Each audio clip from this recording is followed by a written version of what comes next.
ముక్కోటి ఏకాదశి పర్వదినం సందర్భంగా గోదావరికని శ్రీ కోదండ రామాలయంలో కుటుంబ సమేతంగా రామగుండం ఎమ్మెల్యే రాజ్ ఠాకూర్ ఉత్తర ద్వారం ద్వారా దర్శనం చేసుకున్నారు. ముక్కోటి ఏకాదశి పర్వదినాన్ని పురస్కరించుకుని రామగుండం ఎమ్మెల్యే రాజ్ ఠాకూర్ సతీమణి మనాలి ఠాకూర్ కాంగ్రెస్ పార్టీ నాయకులతో కలిసి గోదావరికని కోదండ రామాలయ ఆలయాన్ని సందర్శించారు. ఆలయ పూజారులు ఎమ్మెల్యే దంపతులకు పూర్ణకుంభ స్వాగతం పలుకుతూ వైకుంఠ ద్వారం ద్వారా దర్శనం చేయించారు.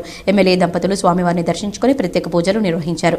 ఈ సందర్భంగా ఎమ్మెల్యే మాట్లాడుతూ ముక్కోటి ఏకాదశి పర్వదినం భక్తులకు ఎంతో ప్రత్యేకమైందని అన్నారు. ఈ పవిత్ర ముక్కోటి ఏకాదశి రోజున కోదండ రామాలయంలోని స్వామివారిని దర్శించుకోవడం ఎంతో పుణ్యం కలిగిస్తుందన్నారు.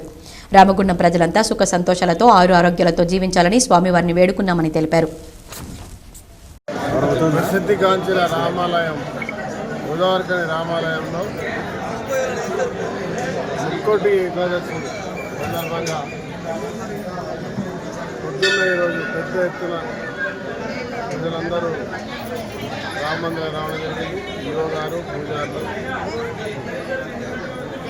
బ్రహ్మాండమైన ఏర్పాటు చేస్తున్నారు.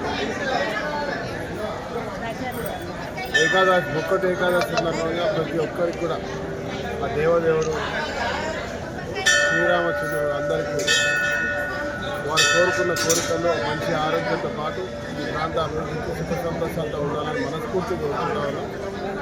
ఈ ఆలయ అభివృద్ధి రాబోయే 5 ఏళ్లలో ప్రజలకు ఏ రకంగా అయితే దొరుకుతుందో ఆ రకంగా చేయడానికి చాలా ప్రణాళిక ముందు పోతున్నాం. ఆ దేవుడి ఆశీస్సులతో బ్రహ్మాండంగా ఏర్పాట్లు చేస్తాం.